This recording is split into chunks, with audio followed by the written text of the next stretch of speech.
Last month, President Barack Obama announced the full withdrawal of American troops from Iraq by January 1st. One of the first national heroes of Operation Iraqi Freedom lives in Waterloo.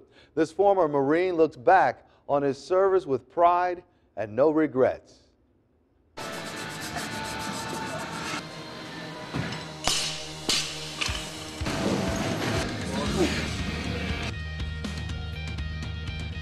It doesn't take long to discover Armand McCormick is a little different from anyone you have ever met. Every day, McCormick pushes himself and his fitness clients at the gym in Cedar Falls to their mental and physical limits. He's an intense guy. Probably one of the most intense people I've ever met. You know, there's really not a day you can be soft. McCormick's attitude was cultivated growing up without his biological father in a low-income single-parent household in Mount Pleasant. He learned at a very early age to never feel sorry for himself. My mom gave me a lot of that, you know, tough love. My mom's a pretty tough chick, so. Armand was a teenager when his mother, Renata, remarried, and Armand's stepfather, Dan McCormick, had a profound impact on shaping his future. You know, I always thought the military was cool. My dad was in Army Reserves, and I really respected that. I always looked up to those guys. You know, I'd go out and hang out when he was at drill or whatever, and you know, I thought that was way cool. The desire to serve his country inspired Armand McCormick to join the United States Marine Corps in June of early 2000, where he'd become an infantryman.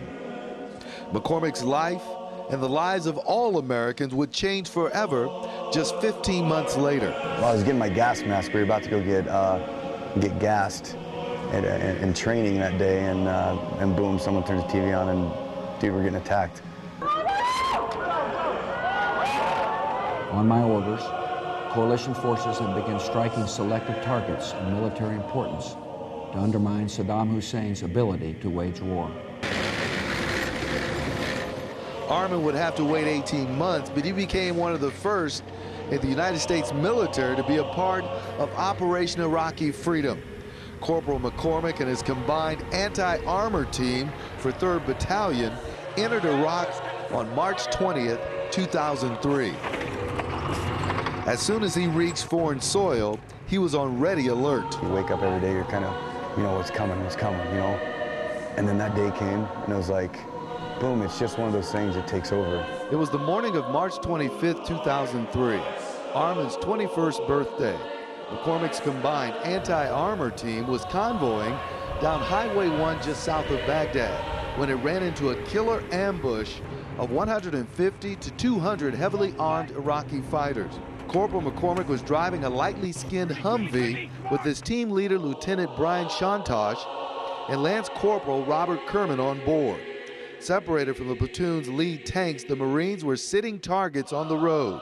You know, we had to make the decision, you know, are we going to go in or are we not? You know, if it's a wrong decision, I guess you don't come back.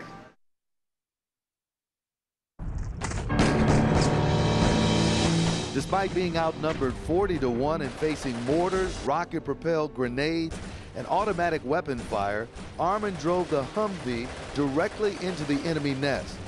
The Marines got out of the vehicle and battled the Iraqis. When the battle was complete, the Marines had killed dozens of Iraqi fighters and wounded many more, and miraculously, they had survived.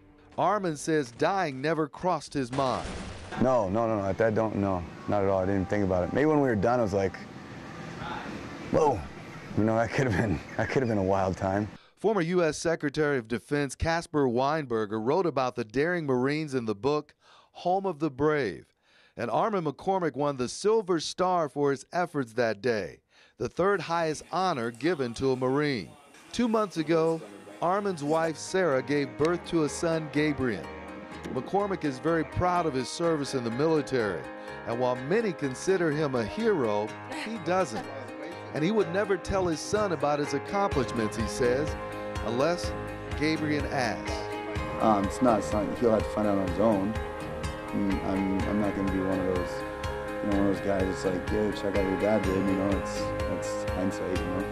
If he finds out, he wants to know something about it, yeah, I'll be open. Of course, I'll be open about anything I've ever done in my life. If he asks, you know, I would never hold anything from him.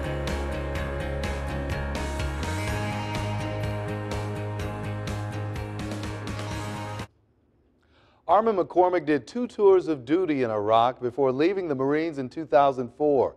His fellow Marines on that mission, Lieutenant Shantosh, was given a Navy Cross, and Lance Corporal Kerman also earned a Silver Star. And McCormick says the first few times he played the video game of his daring Iraqi mission, he didn't even make it out alive. I'm Rick Coleman reporting for Iowa's News Channel 7.